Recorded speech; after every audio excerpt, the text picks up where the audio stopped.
a todos, muy buenas. Fundamentos de la sabiduría hiperbórea, en su segunda parte. Estamos en el Viria perdido y el hecho cultural. Y la lectura de hoy es el artículo J, el doble origen de la Edad de Oro. Y dice: podemos retomar ahora las definiciones 1, 2 y 3. Aplicando los conceptos vistos hasta aquí, se entiende mejor que queríamos decir con 1. Cualquier circunstancia histórica es la manifestación de un arquetipo psicoideo sobre la humanidad en el marco de una cultura externa. Podríamos agregar también: el hecho histórico es la forma concreta que adquiere una superestructura de hombres y objetos culturales durante su evolución hacia la entelequia del arquetipo psicoideo. Una edad histórica es así, no un simple periodo de tiempo entre hechos eminentes, tal como lo quiere la historia oficial, sino el proceso evolutivo del arquetipo Manú. Este arquetipo psicoideo, que actúa sobre toda la humanidad, tarda miles de años en desarrollarse y es la verdadera fuerza de la historia, la dinámica última de todo hecho cultural. Bajo su enorme manto se cobijan otros órdenes menores de arquetipos colectivos. Tales arquetipos pueden manifestarse en diversos hechos, pero todos los hechos guardan entre sí una relación estructural llamada macroestructura, edad o yuga. La macroestructura de todos los hechos culturales es una forma concreta del arquetipo Manú. Es tan potente este arquetipo que el comienzo y el fin de su proceso es acompañado de tremendas modificaciones en la superficie terrestre y de un salto evolutivo en las humanidades que la pueblan. Esto significa que hay una influencia telúrica de los arquetipos psicoideos en relación con la evolución humana. En próximos artículos esta relación será explicada, puesto que sin el concepto de microclima e isla psicoidea no será posible comprender el efecto geocrónico que la Tierra ejerce sobre los distintos grupos étnicos y el porqué de las antiguas migraciones estratégicas.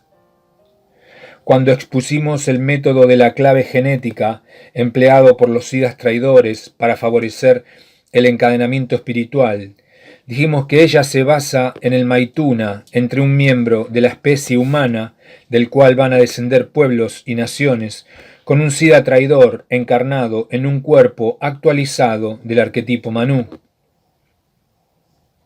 Esta afirmación se refiere exclusivamente al método empleado por los siddhas traidores para ajustar genéticamente a las distintas razas. Para ello precipitan la entelequia de un arquetipo humano y, encarnándose momentáneamente en ese cuerpo tipo, se entregan a copular con miembros de la raza que se pretende evolucionar, tarea por la que siempre han demostrado sentir especial predilección. No podemos desarrollar aquí un esquema de la jerarquía planetaria y solar por la extensión del texto que ello nos demandaría y porque nuestro objetivo es exponer la sabiduría hiperbórea, es decir, la ciencia gnóstica que enseña al espíritu cautivo la manera de liberarse de las cadenas materiales, y no perder tiempo en comentar la infame obra del demiurgo. Pero vale la pena recordar que la Tierra forma parte de una cadena evolutiva, al igual que los otros planetas del sistema solar, estando todos incluidos en un plan de evolución, colosal arquetipo, concebido por el demiurgo solar o logos solar. Sin embargo, en estas disertaciones, al referirnos al demiurgo, generalmente lo hacemos pensando en el logos planetario o Sanat Kumara. De él dependen los manúes, el manú simiente, que es la idea de la Tierra con sus 7 reinos, a los que impulsa evolutivamente en su desarrollo. Luego está el manú raíz, que es el arquetipo de una humanidad, incluidas sus razas y subrazas. También hay arquetipos manú de una raza raíz, etc. Como ya hemos dicho muchas veces, los demonios de la jerarquía pretenden que la evolución de acuerdo al plan, produce un innegable progreso en los egos encarnados.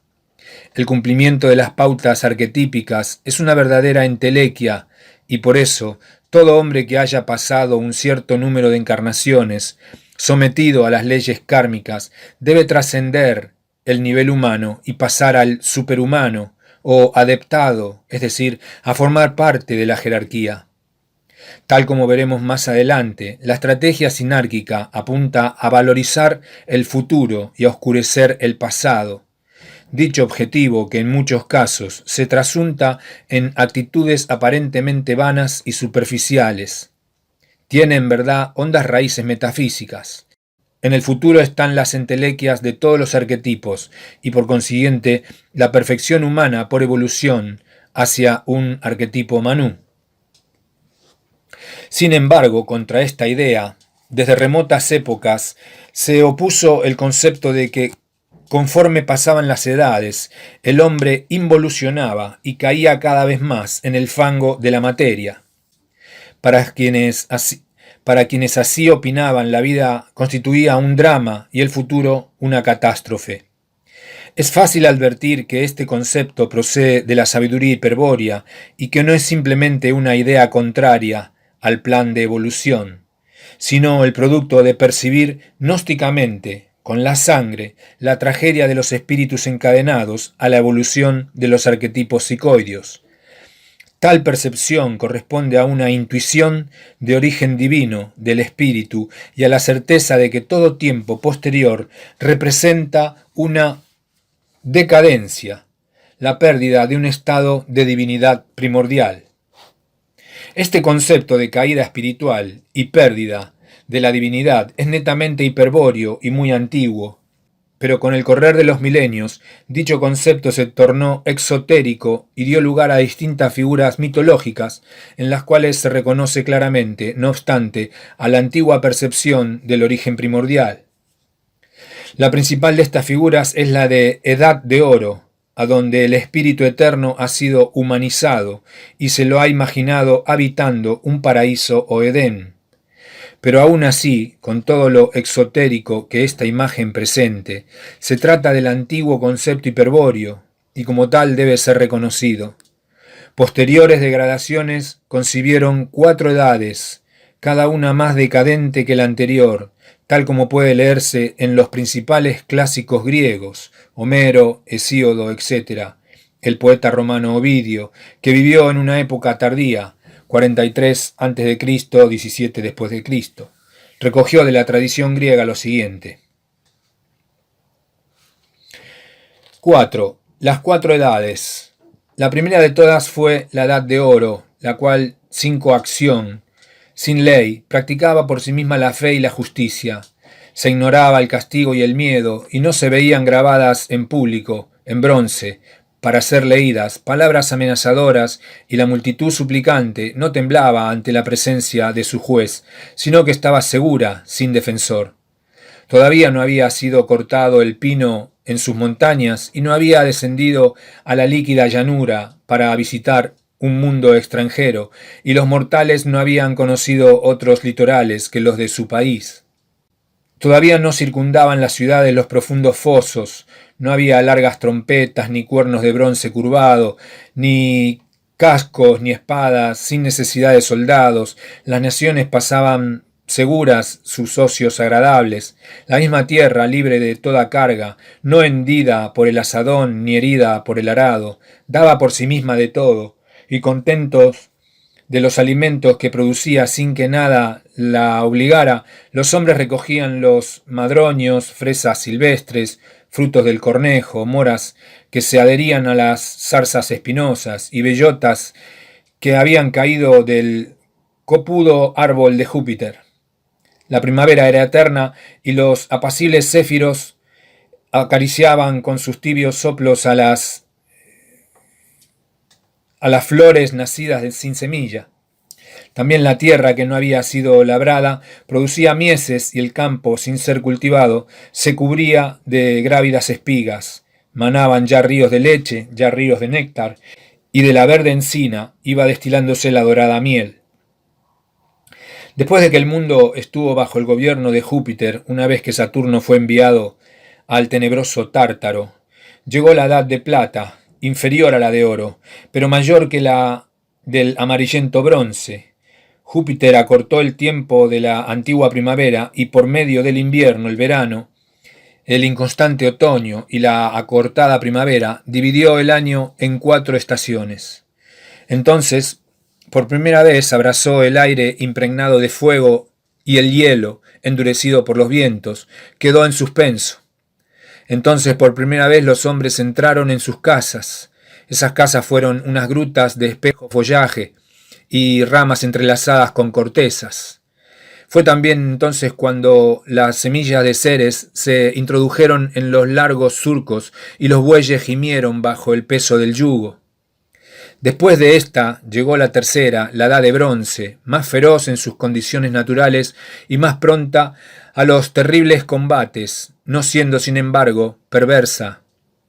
La última fue la que tuvo la dureza del hierro. En esta era de un metal tan vil apareció toda clase de crímenes. Huyeron el pudor, la verdad y la buena fe y ocuparon su lugar el fraude, la perfidia, la traición, la violencia y la pasión desenfrenada de las riquezas. El marino entregaba las velas a los vientos que aún no conocía suficientemente y las maderas de los navíos, que durante tiempo habían estado en las alturas de los montes, se lanzaron a las aguas desconocidas y el canto agrimensor señaló límites largos a la tierra, antes común, como la luz del sol y los aires. Y no solo se exigía a la fecunda tierra las cosechas y alimentos debidos, sino que se penetró en sus entrañas y se arrancaron los tesoros que excitaban todos los males, que ella había sepultado y había ocultado en la sombra de la Estigia. Y ya había aparecido el dañino hierro y el oro, mucho más dañino que el hierro. Aparece la guerra, que lucha con cada uno de los dos y con su mano ensangrentada agita las resonantes armas. Se vive de la rapiña, el anfitrión no está seguro del huésped ni el suegro de su yerno. También es rara la concordia entre los hermanos. El esposo trama la perdición de la esposa y ésta la de su marido. Las terribles madrastras mezclan los envidiosos venenos. El hijo antes de tiempo se informa sobre la edad del padre. Yace por el suelo la piedad vencida y la doncella Astrea, la última de las inmortales, abandona la tierra empapada en sangre. En este relato de Ovidio y en otros similares se ha querido ver el recuerdo de la prehistoria humana y la confirmación de las glaciaciones, lo que no está del todo desacertado. Pero bajo el manto de mitos y leyendas se advierte nítidamente el concepto apuntado. Al principio una edad de oro, que es una idea degradada del origen, y luego 3 edades, de plata, de bronce y de hierro, en las cuales el hombre acentúa cada vez más su decadencia espiritual. Y este concepto, subyacente bajo la cáscara del mito, es netamente hiperbóreo, tal como dijimos. En la India, tan castigada culturalmente por los maestros de sabiduría de Chanyambalá, se ha dado una solución a la caída evidente de la humanidad en el materialismo mediante la incorporación de las 4 edades en sus eternos ciclos de retorno. Las edades son Satya Yuga, edad de oro, Treta Yuga, de plata, Dwapara Yuga, de bronce, y Kali Yuga, de hierro. Claro que estos 4 yugas o edades forman un Chatur Yuga, el cual vuelve a repetirse eternamente en los distintos manvantaras o períodos de manifestación del demiurgo. La caída está aquí justificada para facilitar nuevos ascensos kármicos dentro del siniestro plan de evolución, el cual tiene su expresión concreta en los manúes o arquetipos psicoideos. Pero se trata solo de una maniobra cultural de los maestros de Chanyambalá, quienes han sembrado la confusión en las tradiciones hiperbóreas de los antiguos arios. La caída es verdadera y no existe ninguna persona que haya sobrevivido a las noches que siguen a los días de manifestación, sean yugas o manvantaras, cuando el demiurgo, cual monstruo horripilante, reabsorbe en su sustancia a la famosa creación material. Para nosotros tendrá particular importancia el concepto de Kali Yuga, equivalente esotérico de la edad de hierro, Egea, al que vamos a exponer de acuerdo a la sabiduría hiperbórea. pero antes diremos 2 palabras sobre la Edad de Oro. Según dijimos, la Edad de Oro es una figura exotérica fundada sobre la percepción del origen hiperbóreo del espíritu, pero quizá convenga aclarar por qué en las distintas civilizaciones siempre aparece, y vinculado con dicha imitación del origen, que es una idea trascendente, la imagen del paraíso terrenal, que es una idea inmanente. Por ejemplo, en la epopeya de Gilgamesh se describe un paraíso habitado por Enkidu, y lo mismo es el jardín de las Hespérides o los campos elíseos en los mitos griegos, para no citar la Biblia, o Arjana Baiji, el paraíso de los Parsis, etc. Aquí debe adoptarse el siguiente criterio hiperbóreo.